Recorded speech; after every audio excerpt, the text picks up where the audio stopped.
بسم الله الرحمن الرحيم الحمد لله رب العالمين الرحمن الرحيم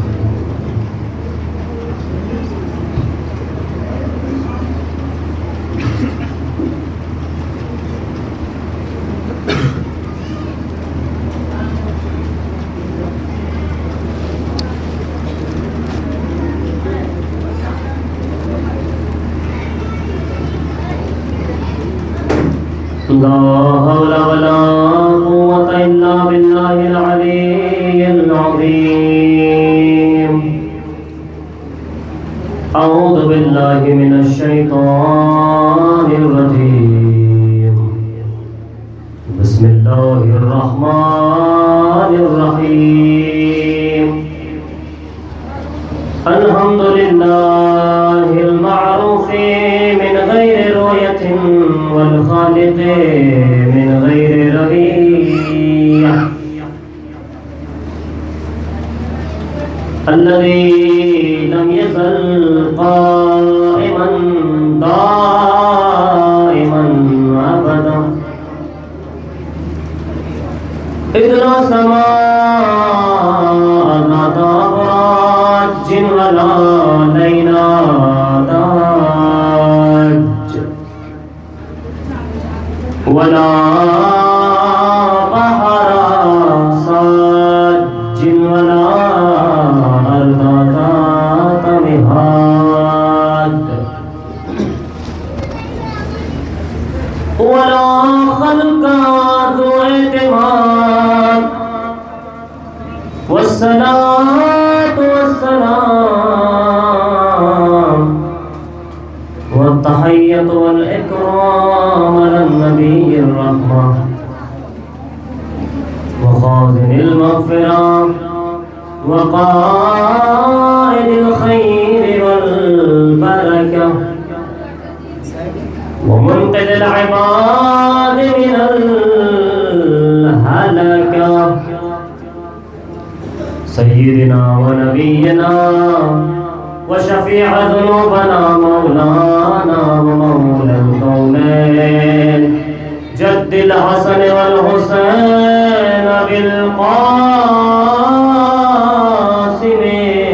محمد.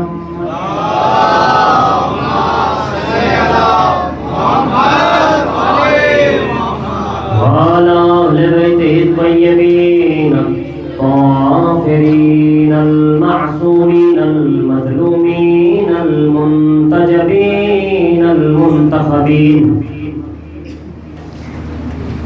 الذين أذهب الله عنهم الرجس وطهرهم تطهيرا.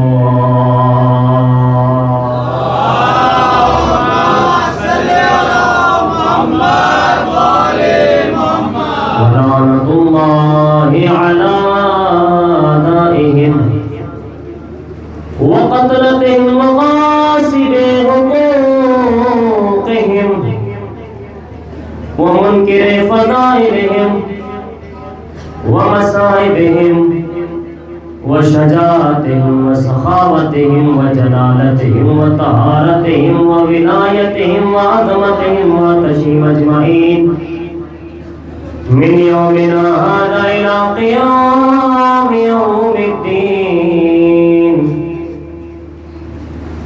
أما بعد فقد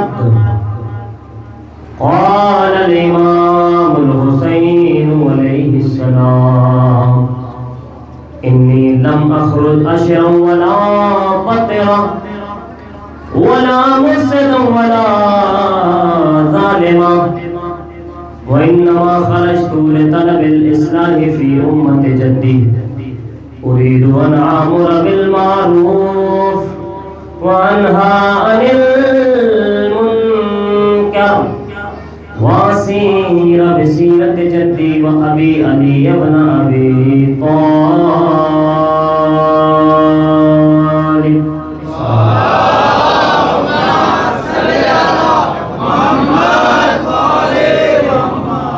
حاضران فرش رضا کی صحت و سلامتی کے لیے عظمت اہل بیت علیہ السلام پر بلند ترین صلوات ارشاد.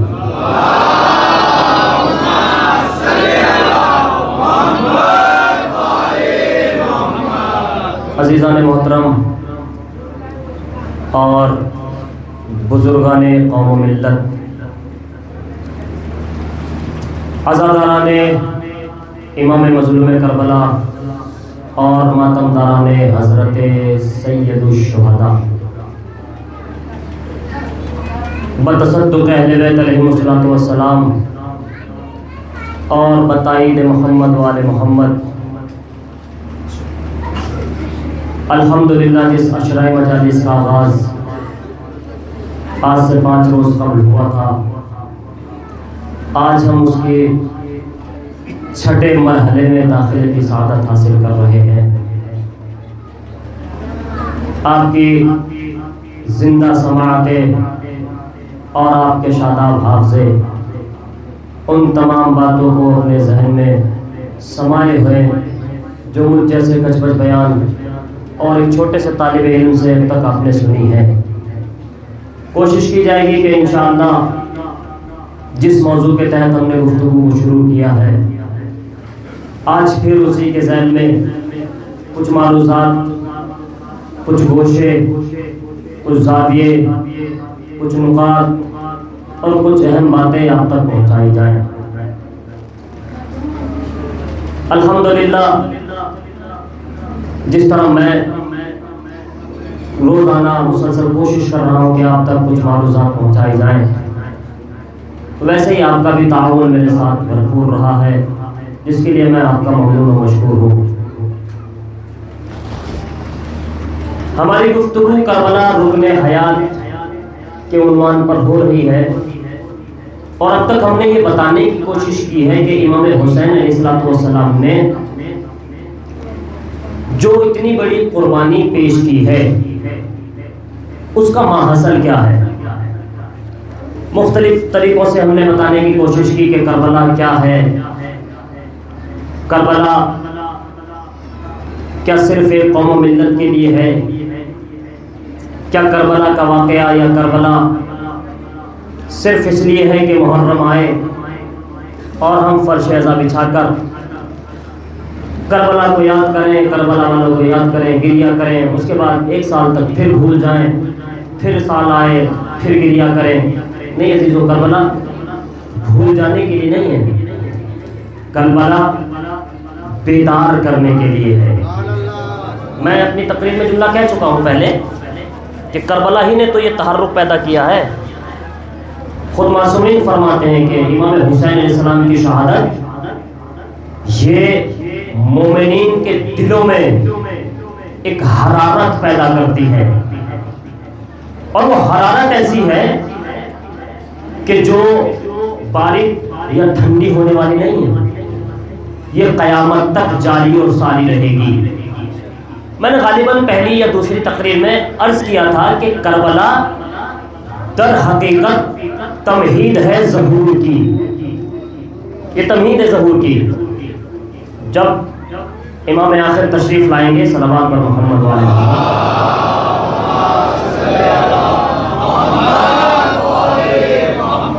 اور جس وقت زمین عدل و انصاف سے بھرے گی تب تکمیل کربلا ہوگی، تب استکمال ہوگا کربلا کا، تب کربلا مکمل ہوگی۔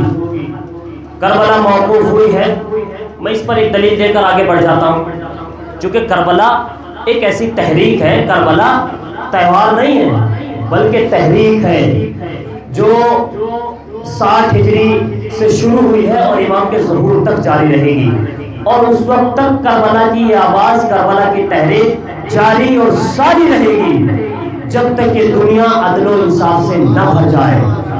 نبی نے فرمایا کما ملئت تملأ الارض کما ملئت بالظلم والجور، اس زمین کو آخری محمد ویسے ہی بھرے گا جیسے آج ظلم و جور سے بھری ہوئی ہے۔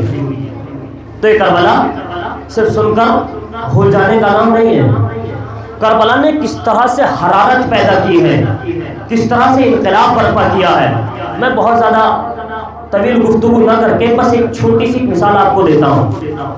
یہ بھی برطانوی ایک مستشرق تھے، بہت بڑے مستشرق، آپ جانتے ہیں، جو اللہ کو نہیں مانتے، توحید کا انکار کرتے ہیں، شریعت کو نہیں مانتے، اللہ کی بھیجی ہوئی کتابوں کو نہیں مانتے، وہ ان کا عقیدہ دوسرا ہوتا ہے، توحید کا انکار کرتے ہیں۔ اور اپنے دلائل قائم کرتے ہیں. مثلا کسی کا عقیدہ یہ ہوتا ہے کہ دنیا خود بخود بن گئی، جبکہ وہ خود بغیر کسی کے نہیں آ سکا. تو یہ دنیا کیسے بغیر کسی بنانے والے کے بن گئی؟ اس کو کہتے ہیں مستشرق. تو یہ جو مستشرق ہے، یہ مستشرق سے بس توجہ، صلوات پڑھتے ہوئے آگے آ جائیے. بہرحال روز کہنا کوئی مسئلہ نہیں ہے، تشریف لے آئیے. بابا سے بلند صلوات پڑھتے ہوئے آگے آئیے.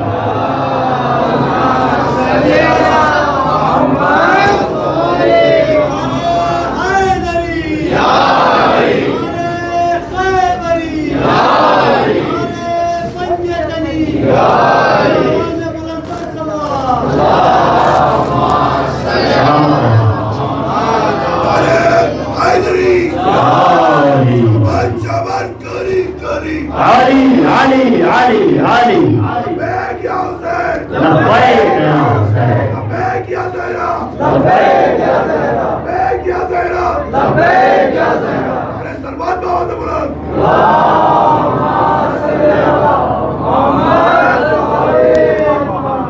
تو ایک ہوتا ہے مستشرق، اور یہی مستشرق مستبصر ہو جاتا ہے. یہ اصطلاح ہے. مولانا میثم صاحب تشریف فرمائے، یہاں دارا میری تعریف فرمائیں گے. مستشرق میں نے بتایا جو الہاد توحید کو نہیں مانتا، اور اگر یہ اپنے اس نظریے سے نکل کر توبہ کر لے اور عقیدہ توحید میں شامل ہو جائے تو اس کو کہتے ہیں مستبصر. توجہ فرمائیے. برطانیہ کے یا غالباً رشیا کے ہیں، اس میں میں کنفیوز ہوں. بہرحال چونکہ پڑھا ہوں ذہن سے نکل گیا. انہی دونوں میں سے کسی ایک نام ان کا لکھا گیا ہینری کاربن. میں بتانا چاہتا ہوں کہ کربلا ہے کیا. ہینری کاربن یہ مستشرق تھے اور اس کے بعد مستبصر ہو گئے. کیا مطلب؟ کا الہاد سے نکل کر توحید کی طرف آ گئے، اور صرف توحید میں صرف اس معنی میں نہیں آئے کہ لا الہ الا اللہ اور محمد رسول اللہ کہا ہو، بلکہ مکمل طور پر مسلمان ہوئے. نہیں پہنچا میرا لفظ. مکمل طور پر مسلمان ہوئے. کیا مطلب؟ کہ لا الہ الا اللہ محمد رسول اللہ پر نہیں رکے، بلکہ علی ولی اللہ کا بھی اقرار کر دیا. اب آپ سن لیں. جیسے یہ مستبصر ہوئے اور یہ الہاد سے نکل کر ایمان کی طرف آئے، اب ان سے پوچھا گیا کہ اگر آپ کو ہونا ہی تھا تو کسی اور مسلک میں چلے جاتے، کسی اور مذہب میں چلے جاتے. یہ شیعی کیوں ہوئے؟ آپ ذرا سا جا کے سن لیجیے گا. یہ آپ شیعہ ہی کیوں ہوئے؟ انہوں نے مسکرا کر بڑا خوبصورت جواب دیا. فرماتے ہیں کہ دنیا کی واحد قوم شیعہ ہے کہ جن کے پاس جینے اور مرنے دونوں کی وجہ ہے. نہیں پہنچا میرا نام. دنیا کی واحد قوم شیعہ ہے کہ جن کے پاس مرنے اور جینے دونوں کی وجہ ہے. کا کیا مطلب؟ کہ دنیا میں واحد قوم شیعہ ہے جن کے پاس جینے کے لیے ظہور، مرنے کے لیے کربلا ہے. صلوات پڑھ دیں محمد وآل محمد پر.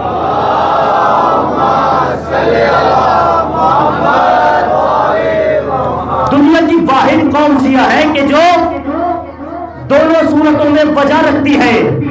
جینے کی وجہ ظہور، مرنے کی وجہ کربلا. واحد قوم شیعہ ہے چونکہ دونوں ہے، کربلا اور ظہور.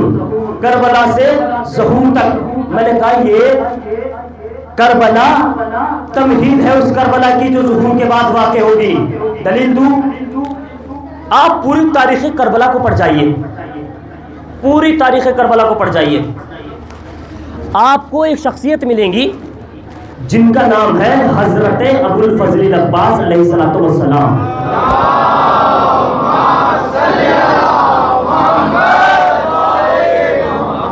جناب عباس علیہ السلام کے لیے ملتا ہے کہ جناب عباس اس قدر شجاع تھے. میں آج میں جناب عباس پر پڑھوں گا انشاءاللہ مکمل مجلس فضائل پر جناب عباس کے. بس ایک جناب عباس جن کی شجاعت کے قصیدے صرف اپنوں نے نہیں غیروں نے پڑھے. جری، شجاع ان کے لیے ملتا. تاریخ بتاتی ہے کہ وہ جب تلوار نکالتے تھے, میں بڑی عمیق بات کر رہا ہوں, ذرا سا سن لیا, جب تلوار نکالتے تھے تو انہیں یہ کہہ کر روک دیا جاتا تھا کہ ابھی کربلا نہیں ہے. میں دلیل دینے جا رہا ہوں, کربلا ختم نہیں ہوئی ہے. جب مولا عباس جنگ کرنا چاہتے ہیں تب کیا کہہ دیا جاتا ہے, کہ یہ دیا جاتا ہے کہ ابھی کربلا نہیں ہے, آپ اپنی جنگ کے ارمان کربلا میں نکالیں گے.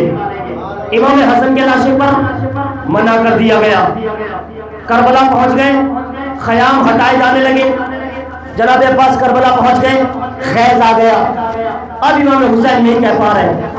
کہنے کا مقصد یہ ہے کہ جناب عباس کو ہر جگہ یہ کہہ کر روکا جا رہا ہے کہ آپ اپنی جنگ کے ارمان کربلا میں نکالیں گے, آپ اپنی جنگ کا ارمان کربلا میں نکالیں گے. پوری تاریخ کربلا پڑھ کے مجھے بتائیے, کیا جناب عباس کے جنگ کے ارمان نکلے؟ ارے پتہ نہیں کیا سن رہا, کیا جناب عباس کی جنگ کے ارمان نکلے؟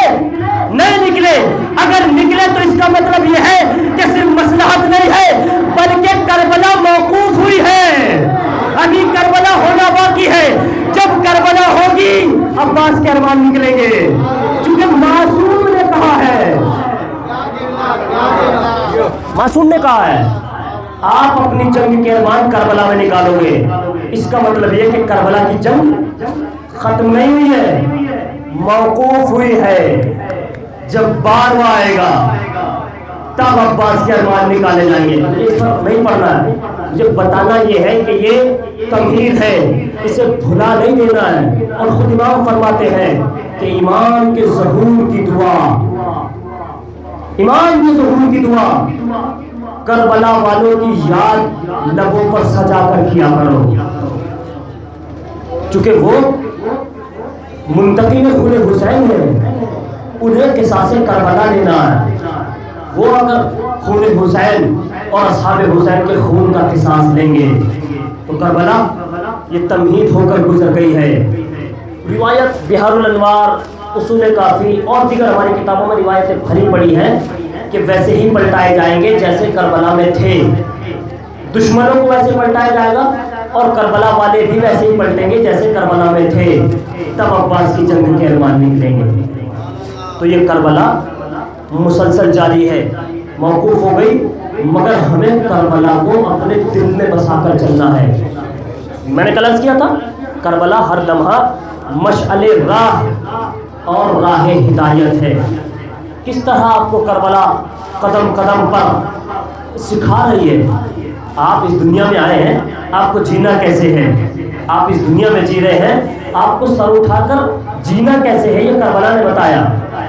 آپ کو اس راستے پر چلنا کیسے ہے جو اللہ نے کہا, جس راستے پر اللہ نے چلنے کے لیے کہا اس پر کیسے چلا جائے, یہ کربلا بتائے گی. یہ اور ہمیں لہذا میں نے خود انتخاب کیا کہ میں آج فضائل و مسائل جناب علی اکبر کے حوالے سے پڑھوں, کیونکہ ظاہر ہے علماء نے یہ, ہمارے یہاں دستور ہے کہ 6 محرم میں جناب علی اکبر کے مسائل ہوتے ہیں. تو جناب دیکھیے, اگر کسی بھی شخصیت کے مصائب کو سمجھنا ہے تو پہلے اس کی شخصیت کو سمجھیے اور اس کے فضائل کو سمجھیے کہ اس کی فضیلت کیا ہے, تبھی تو مسائل سمجھ میں آئیں گے. سنیے آپ کون ہیں جناب علی اکبر. تاریخ بتاتی ہے کہ جب یہ قافلہ مدینے سے نکل گیا, مدینے سے نکلا, مکہ پہنچا, اور کربلا کے قریب ایک جگہ ہے, بس ایسے سنتے رہیے آپ, بہت متن خوش ہو کر سنیں. ایک جگہ ہے جس کا نام یہ تاریخ نے قصر بنی مقاتل لکھا. کیا؟ قصر بنی مقاتل. اب میں اس سے روایت پڑھتا ہوں. دیکھیے میں کتاب اس لیے لے کر آتا ہوں کیونکہ آپ جانتے ہیں کہ دنیا کا کوئی بھی دور ابو ہریرہ سے خالی نہیں رہا. آج بھی ابو ہریرہ اس کی صورت میں موجود ہے. یہ سب الٹی سیدھی خبریں اسی سے تو پھیلتی ہیں, اس پر کوئی بھی کچھ بھی ڈال دے گا, کوئی خبر جھوٹی یا سچی لوگ اعتماد کر لیتے ہیں. تو لہٰذا ہم کتاب اس لیے لے کر آتے ہیں تاکہ لوگوں کو پتہ چلے کہ بھائی ہم ان کے طرح نہیں ہیں جو جیسے دل آیا بنا کے پیش کر دیں. ہم تو کتابوں سے پڑھنے والے ہیں. یہ میرے ہاتھ میں کتاب ہے الصحیح من مقتل سید الشہداء واصحابہ، آیت اللہ ری شہری کی کتاب ہے، اور جو تقریباً 1200 صفحات پر مشتمل کتاب ہے. اس کے صفحہ نمبر 595 یعنی 595 پر کیا لکھا ہے آپ روایت سن لیجیے. نتیجہ میں آپ کو دیتا ہوں، پہلے متن سنیے. فرماتے ہیں قال فلما ارتحلنا من قصر بنی مقاتل وسرنا ساعة خفق الحسین علیہ السلام براسه خفقة ثم انتبه وهو يقول إن لله وإنا إليه راجعون والحمد لله رب العالمين. قال ففعل ذلك مرتين أو ثلاث. میں ترجمہ بعد میں کرتا ہوں، پہلے متن سن لیں.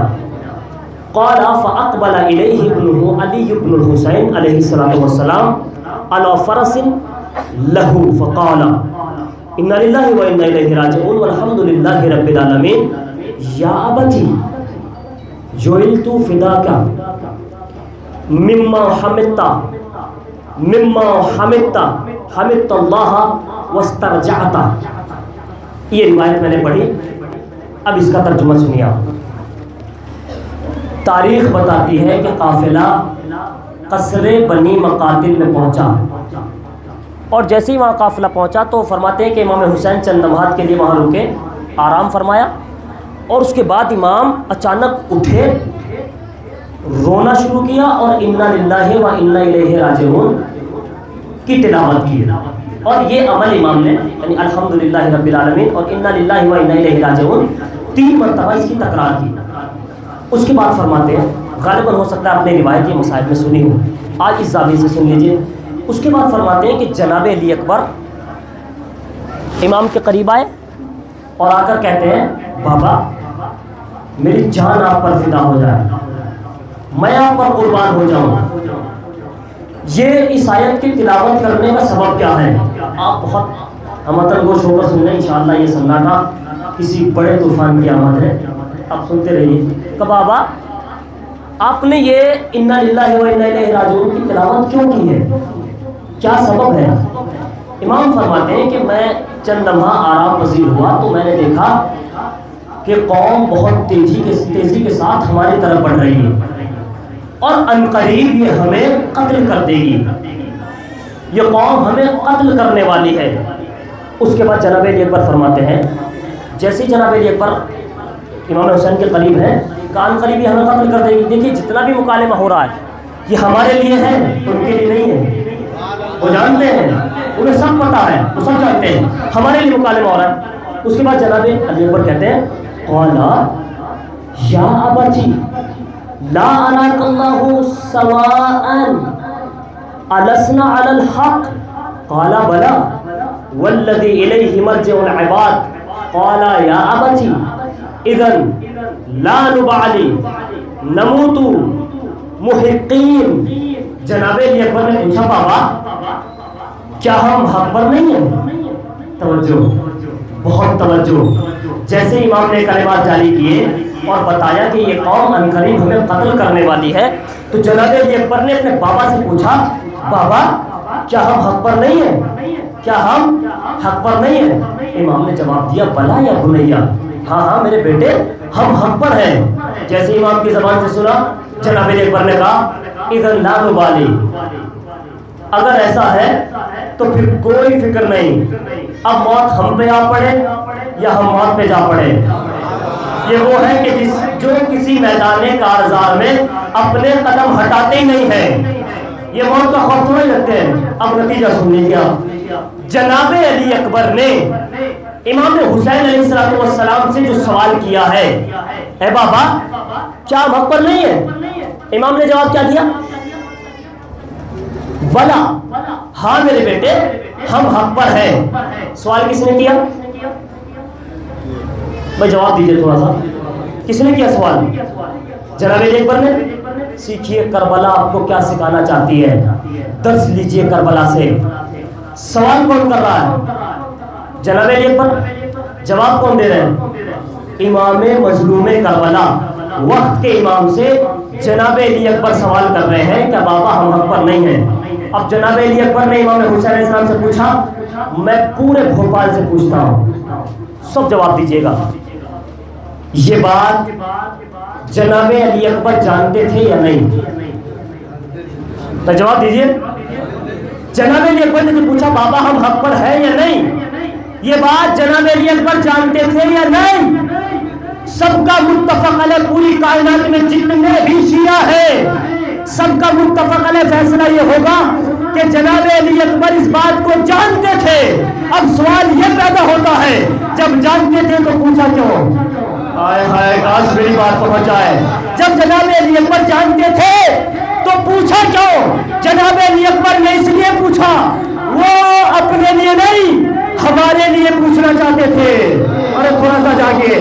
جناب علی اکبر اپنے بابا سے اپنے لیے نہیں بلکہ ہمارے لیے پوچھ کر قیامت تک آنے والی نسلوں کو بتا کر جانا چاہتے ہیں, میں اپنے بابا سے پوچھ کر ان بنی امیہ کے بکاؤ مورخین کی زبانوں پر تالا لگا کر جانا چاہتا ہوں کہ یہ لکھنے دے اور بتائے زمانے کو کہ جناب علی اکبر امام حسین کے ساتھ کیوں تھے. نہیں پہنچے آپ. جناب علی اکبر نے ہمارے لیے پوچھا, اس لیے پوچھا تاکہ پوری کائنات جان لے کہ علی اکبر حسین کے ساتھ اس لیے نہیں ہے کہ حسین کا بیٹا ہے, حسین کے ساتھ اس لیے ہے کہ حسین حق پر ہے.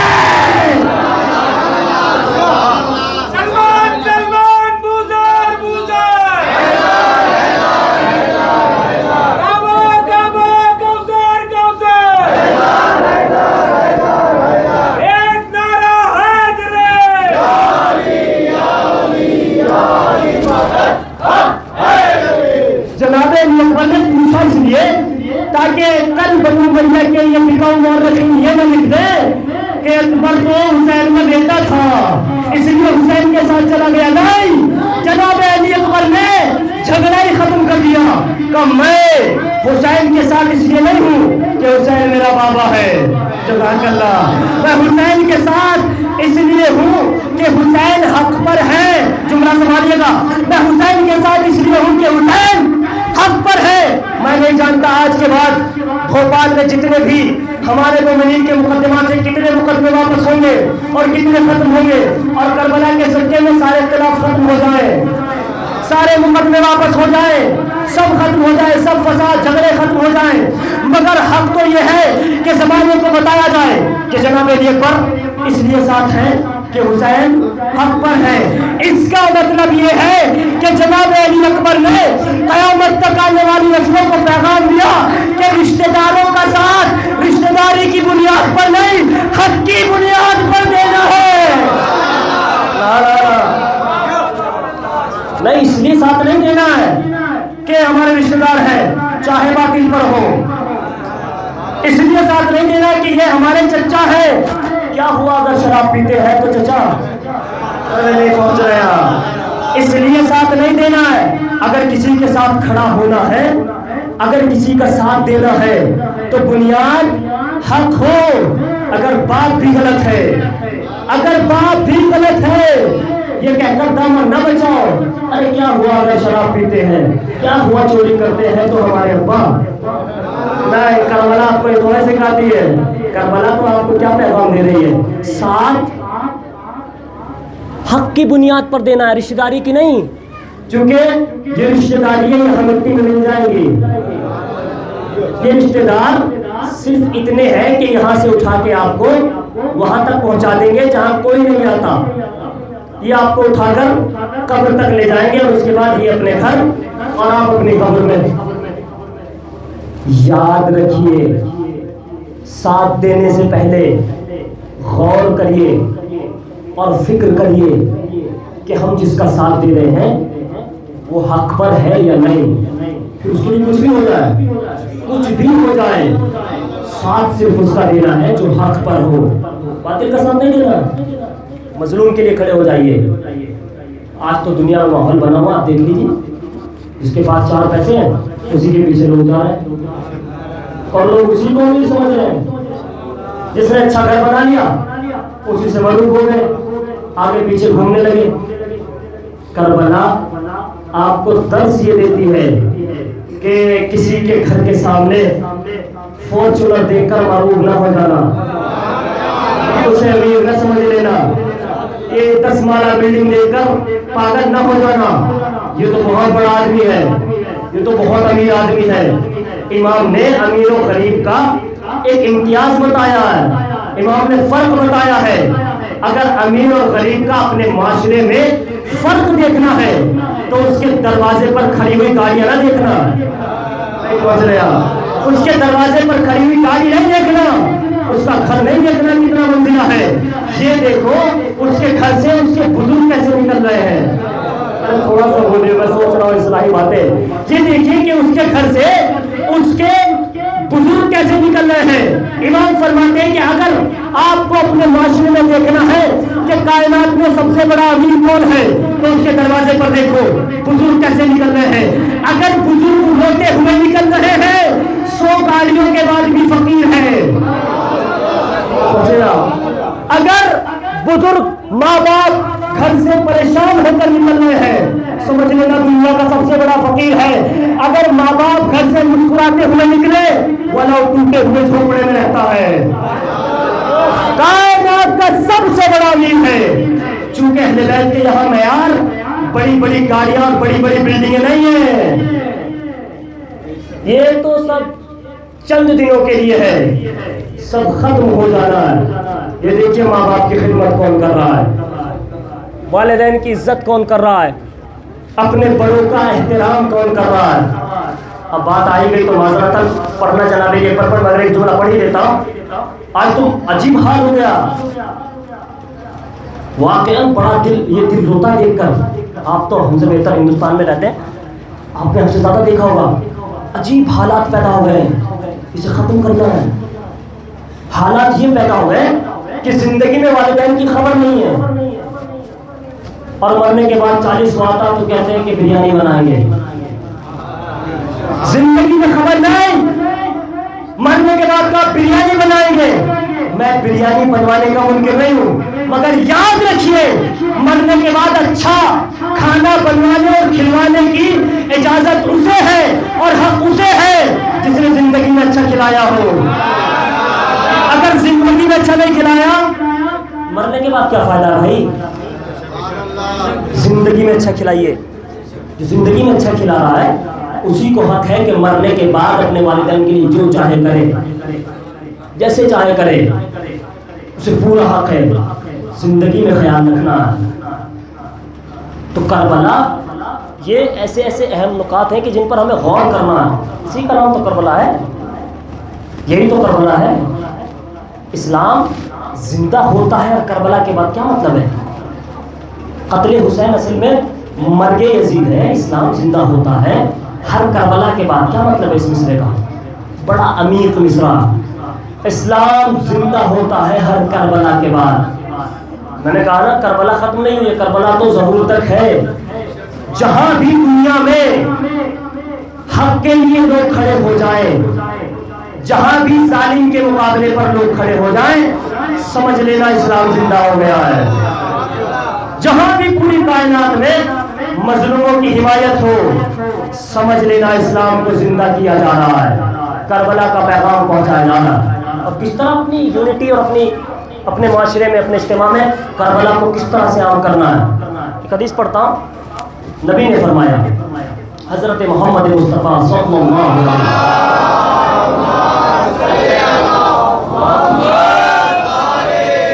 دیکھیے مجھ تک یہ بات آئی ہے تو مجھے بہت اچھا لگا۔ مجھ تک یہ بات آئی ہے کہ ہم اپنی کمیونٹی میں ایک کام کرنا چاہتے ہیں، کار خیر۔ یاد رکھیے دنیا کی سب سے بڑی عبادت، پوچھئے آپ کو نماز ہے، دنیا کی سب سے بڑی عبادت کیا ہے؟ خدمت خلق، ایک دوسرے کا سہارا بننا، اور یہی پیغام کربلا۔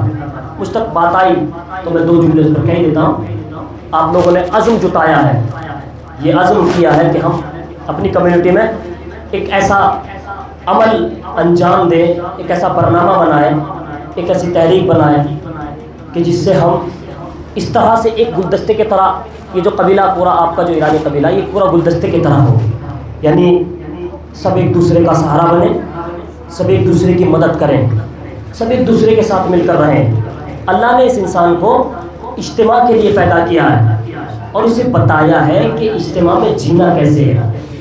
نبی نے فرمایا ارحموا من فی الارض یرحموا من فی السماء۔ نبی نے فرمایا آپ زمین والوں پر رحم کرو، آسمان والا تم پر رحم کرے گا۔ دیکھیں رحم کی کیٹیگریز ہیں۔ رحم کا مطلب یہ نہیں کہ کوئی کسی کو تلوار سے مار رہا ہے اسے جا کر بچا لیا، یہی رحم نہیں۔ اگر کسی غریب کی بچی کی شادی نہیں ہو رہی ہے اس کی شادی کرائیے، یہ رحم ہے۔ اگر کوئی غریب اپنے علاج کے لیے پیسے نہیں رکھتا ہے اور وہ اس قدر علیل ہے کہ عنقریب دنیا سے چلا جائے، اس کے علاج پر پیسہ خرچ کریے، یہ رحم ہے۔ اگر کسی کے گھر میں کھانا نہیں بن رہا ہے، بھوکا ہے، اس کے کھانے کا انتظام کریے، یہ رحم ہے۔ اور یہ جو قدم اٹھایا گیا ہے نا کہ پوری بستی میں سب کے تعاون سے یہ کیا جائے گا کہ ہر روز یا ہر ہفتے یا ہر مہینے ایک چھوٹی سی معمولی سی رقم جمع کی جائے گی اور اس کو جمع کرنے کے بعد اکٹھا کیا جائے گا، اور جب کوئی موقع آئے گا، غریب کی شادی کرانا ہو، کسی کا علاج کرانا ہو یا دوسرے امور میں کسی کی مدد کرنا ہو، تو ہمیں بہت زیادہ مشکلات کا سامنا نہ کرنا پڑے، خود اپنے ہی پیسے سے۔ دیکھیں دو فائدے آپ کو دنیاوی اور اخروی دونوں فائدے آپ کے اپنے پیسے سے ملیں گے۔ کیسے؟ آپ کو دنیاوی فائدہ تو یہ ہوگا کہ آپ کی مشکلات اسی پیسے سے حل ہو جائیں گی، اور اخروی فائدہ یہ ہے کہ پیسہ یہ آپ کا پیسہ صرف آپ پر نہیں لگے گا بلکہ ہر مستحق تک پہنچے گا۔ نبی نے فرمایا آپ رحم کریے زمین والوں پر، اللہ آپ پر رحم کرے گا۔ آپ خلوص سے 10 نکالیے، اللہ اس میں ایسی برکت کرے گا 10,000 کر دے گا۔ قلم بڑھائیے۔ اور ہم نے دیکھا لبنان میں بھی اور دوسری جگہوں پر اسی طریقے سے تنظیمیں عروج پاتی ہیں، اسی طریقے سے معاشرہ فلاح پاتا ہے۔ یہ سب کے لیے، کوئی ایک اس میں نہیں ہے، سب ایک دوسرے کا سہارا بنیے۔ یہی تو کربلا سکھاتی ہے، دوسروں کا سہارا بنیے، ہاتھ پکڑ کر چلنا سکھائیے۔ اگر اللہ نے آپ کو استطاعت دی ہے تو دوسروں کا سہارا بن کے دنیا میں مثال بنیے۔ امیر المؤمنین علی بن ابی طالب علیہ السلام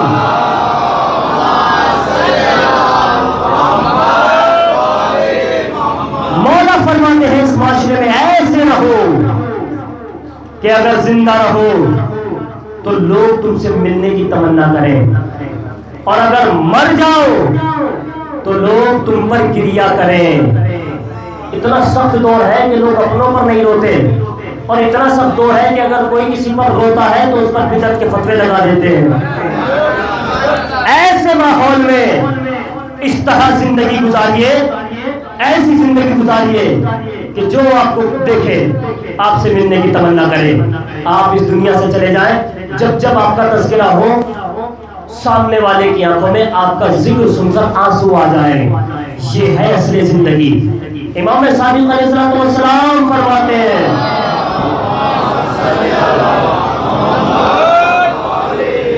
کونوا لنا دعاۃ بغیر السنتکم، ہمارے لیے صرف زبان سے نہیں، ہمارا محیط زبان سے نہیں، عمل سے بنو، عمل سے ہمارا چاہنے والا بنیے، تاکہ زمانہ دیکھے اور سمجھے کہ جب یہ غلام ایسے ہیں، یہ غلام ایسے ہیں تو جن کے یہ غلام ہیں وہ کیسے ہوں گے؟ جنہیں یہ فالو کرتے ہیں لوگ، آپ سے آپ کے فالوورز تک پہنچیں گے، جنہیں آپ فالو کرتے ہیں آپ کے لیڈرز تک پہنچیں گے، آپ کے اماموں تک پہنچیں گے۔ یہ آپ سے سلسلہ مل کر جائے گا۔ جب آپ کا اخلاق، آپ کا کردار معاشرے میں ایسا ہوگا تب لوگ کہیں گے کہ واقعاً یہ ایسے ماننے والوں کے ہیں، ماننے والے ہیں کہ جنہیں مانا جائے۔ تو کربلا قدم بقدم ہمیں پیغام دے دی۔ جناب علی اکبر نے، بیچ میں بات آ گئی کہ میں نے رک کر عرض کر دیا، جناب علی اکبر نے پیغام دے دیا۔ کون ہے جناب علی اکبر؟ کیوں نہ ہو، ہم صرف یہ سنتے ہیں کہ جناب علی اکبر کی شجاعت، جناب علی اکبر علیہ السلام کے علم پر بھی تو بات کریں۔ یہ جناب علی اکبر کا علم بول رہا ہے، جانتے کہ قیامت تک پیغام جانا چاہیے، اس لیے سوال کیا ہے۔ اگر شجاعت کی بات کی جائے، اخلاق کی بات کی جائے، کردار کی بات کی جائے، امام حسین علیہ السلام نے جناب علی اکبر کو دعا میں مانگا. اللہ نے شبیہ رسول بنا کر اس دنیا میں بھیج دیا. یہ یہاں سے فضائل کا گوشہ سن لیں، اس کے بعد میں مسائل تو آپ انشاءاللہ سنیں گے. جناب علی اکبر علیہ السلام جب میدان میں پہنچے تو جناب علی اکبر نے جیسے میدان کے لیے نکلنے تھے، امام حسین علیہ السلام نے جناب علی اکبر کو رخصت کرنے سے پہلے جملے کہے. وہ آپ مسائل میں سنتے رہتے ہیں، آج ان کو فضائل میں سنیے کہ امام نے کیا جملے کہے. امام کہتے ہیں اللہم اشہد علی ہؤلاء القوم فقد برز الیہم غلام اشبہ الناس حقا خلقا وخلقا ومنطقا برسولک محمد صلی اللہ علیہ وآلہ. امام حسین صلوات پر محمد وآل محمد.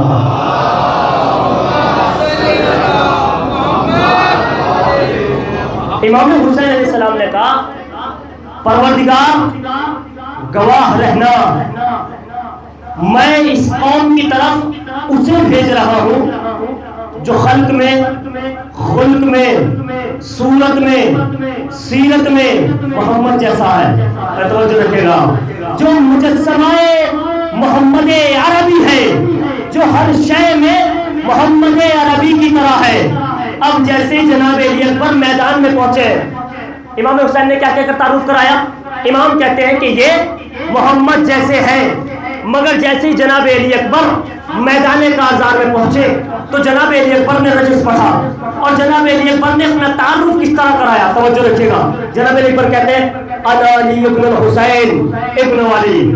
نہیں پہنچے آپ، انا علی ابن الحسین ابن علی نحن وبیت اللہ اولا بالنبی.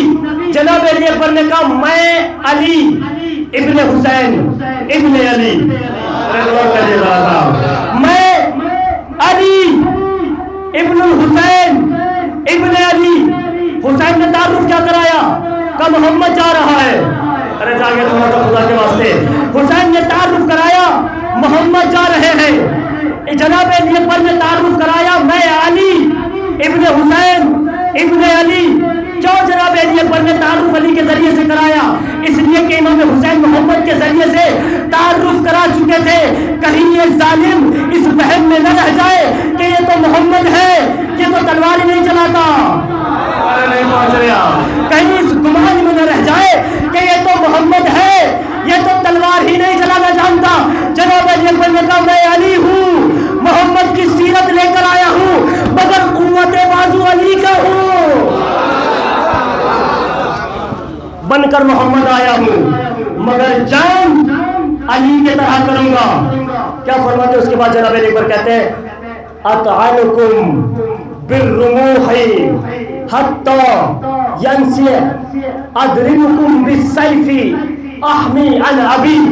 جناب علی اکبر کہتے ہیں میں علی ابن حسین ابن علی میدان کارزار میں آیا ہوں، اس نیزے سے ایسے ماروں گا، اس نیزے سے ایسے ماروں گا تمہارے نہیں نیزے کے ٹکڑے ٹکڑے ہو جائیں گے.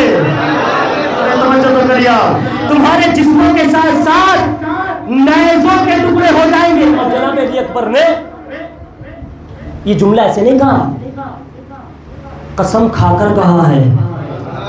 خدا کی قسم ہماری چارے قربانی اس فصاحت و بلاغت پر.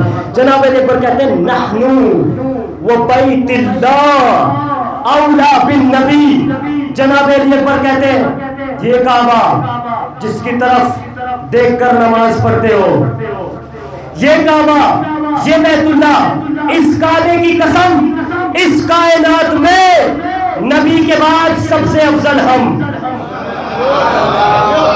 اس کائنات میں نبی کے بعد اولویت کا حق ہمیں. جانتے اولویت کسے کہتے ہیں؟ اولویت یعنی سب کے اوپر ہو جانا، حاکم ہونا، سب سے پہلا حق اس کا جس کے پاس اولویت ہو۔ میں قربان ہو جاؤں جناب علی اکبر کی فصاحت و بلاغت پر، ایک جملے سے دو حکومتوں کو ختم کر دیا۔ تب کعبے کی قسم، ہم نبی کے بعد سب سے زیادہ حقدار ہے۔ جناب علی اکبر نے ایک جملے سے دو حکومتوں کو گرایا اور بتا دیا جو نبی کے بعد سقیفہ میں بنی وہ حکومت بھی باطل، آج کربلا میں بنو امیہ بھی باطل۔ نحن اولی بالنبی، ہم نبی کے بعد اس کائنات میں سب سے افضل اولویت، احقیت ہمارے لیے ہے۔ ہم ہیں اس دنیا میں سب سے افضل نبی کے بعد، اور اس کے بعد کہتے ہیں کہ میں اگر جنگ کرنے پہ آ جاؤں، یہ جو نیزہ ہے نا تمہارے جسموں کے ساتھ ساتھ ان نیزوں کے بھی ٹکڑے ٹکڑے ہواؤں میں پرواز کریں۔ یہ ایک شعر سن لیا آپ نے، بس ایک مصرع رجس کا سن لیں اور میں آپ کی رحمتوں کو تمام کرتا ہوں۔ اس کے بعد جناب علی پر کہتے ہیں لا یحکم فینا ابن الداعی۔ پتہ نہیں لفظ سنا آپ نے نہیں سنا، جناب علی اکبر نے اپنی بات کو مکمل ایک لفظ پر کیا کہ یہ حکومتیں باطل ہے، ہم نبی کے بعد سب سے افضل۔ ہم ادب کو شرعی بس آخری جملہ سن لیں اس کو، فضائل جناب علی اکبر کا حق ادا ہونا چاہیے۔ نبی کے بعد ہم سب سے افضل، ہم سب سے بالا، ہم سب سے اولا۔ اور سنو لا یحکم فینا ابن الدائی، جا کر علماء سے دائی کے معنی پوچھئے، دائی کہتے کسے ہیں؟ جب ہم نے علماء سے پوچھا، لغتوں سے پوچھا کہ دائی کہتے کسے ہیں، تو سب نے ایک زبان ہو کر کہا دائی اسے کہا جاتا ہے جس کے باپ کا نہ پتہ ہو۔ جناب علی اکبر کہتے ہیں لا یحکم فینا ابن الدائی، ابن دائی ہم پر حکومت نہیں کر سکتا۔ گویا جناب علی اکبر بتانا چاہتے ہیں لاکھوں نہیں کروڑوں میں اکٹھا ہو کر کربلا آ جاؤ مگر حرام زادے ہم پر حکومت نہیں کر سکتے۔ صلوات پڑھ محمد و آل محمد۔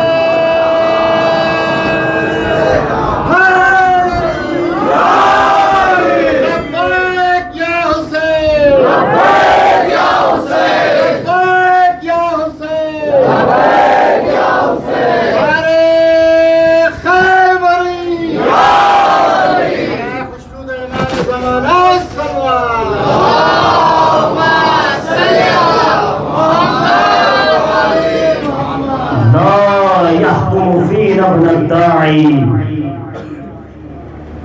حرام زادے ہم پر حکومت نہیں کر سکتے،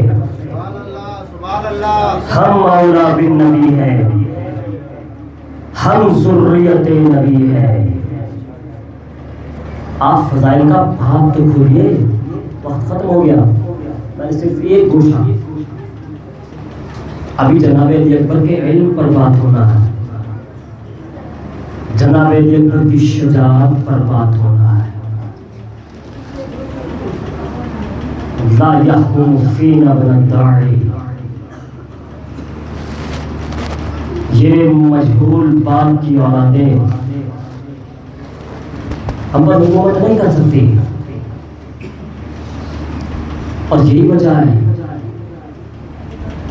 یہ مجہول نسب تھے، اس لیے نہیں پہچان پائے ان کے مرتبے کو، ان کے مرتبے کو نہیں پہچان پائے۔ اور یہ جو کارواں کربلا پہنچا، اسی لیے تو یہ کے بعد جگرے کو بے دردی سے مار دیا جا رہا ہے، چونکہ ان کی عظمتوں کو نہیں سمجھا گیا۔ اجر کو بلندہ 6 محرم الحرام، یہ پوری دنیا میں قیامت کی تاریخ ہوتی ہے۔ ذرا میرے سینے میں جتنی طاقت ہے میں اپنی پوری توانائیوں کے ساتھ مصائب جناب علی پر پڑھتا ہوں۔ رونے میں کوئی بخل نہیں ہونا چاہیے،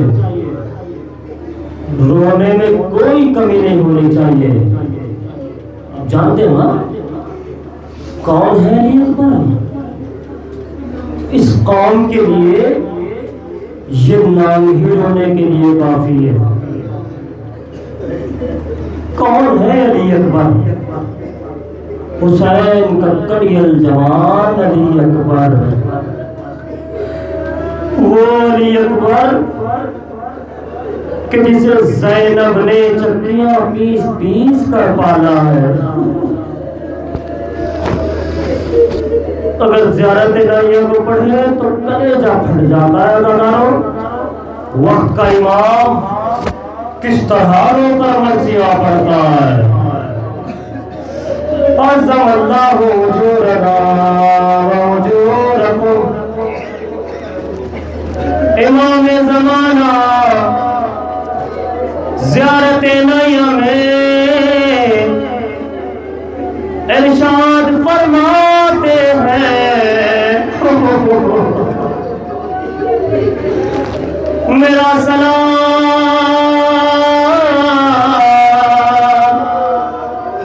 میرا سلام ہو اس کڑیل جوان پر کہ جس کے غم میں حسین کی آنکھوں کی بینائی چلی گئی. ہائے علی اکبر واہ مصیبت واہ غربت.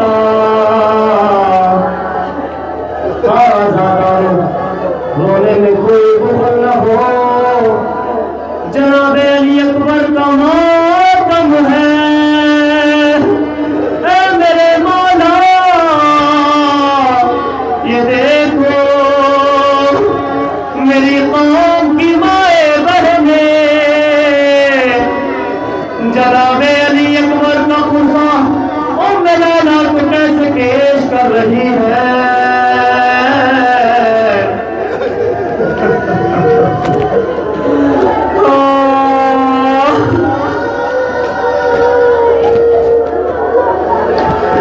جناب زینب معصومہ ہے، عالمہ غیر معلمہ ہے. جناب زینب مصلحات جانتی، امتحان کی منزل جانتی ہے، صبر کر سکتی ہے. مگر کوئی بتائے پر لیلا تو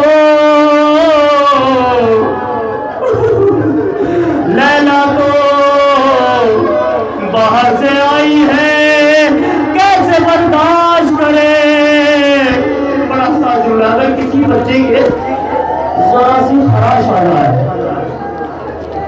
آپ سنتے رہتے نا جناب ابراہیم نے جب اسماعیل کو لٹایا، ذبح نہیں کیا تھا نا صرف لٹایا تھا، ایک معمولی سا نشان آ گیا. خدا کی قسم روایت یہ ہے کہ جیسے اسماعیل کو لے کر جناب ابراہیم گھر پہنچے ہیں اور جناب حاجرہ نے دیکھا کہ ہلکا سا نشان آ گیا. تاریخ بتاتی ہے کہ جناب حاجرہ کو اس قدر صدمہ پہنچا 3 دن مسلسل روتے روتے اسی صدمے میں رخصت ہو گئی. اور تاریخ بتاتی ایک ہی جملہ کہتی رہی، اگر تم بنا آتا تو کیا ہوگا. اگر تم بنا آتا تو کیا ہوتا. میرا سلام ہو لیلا پار سینے میں برچی کا پار.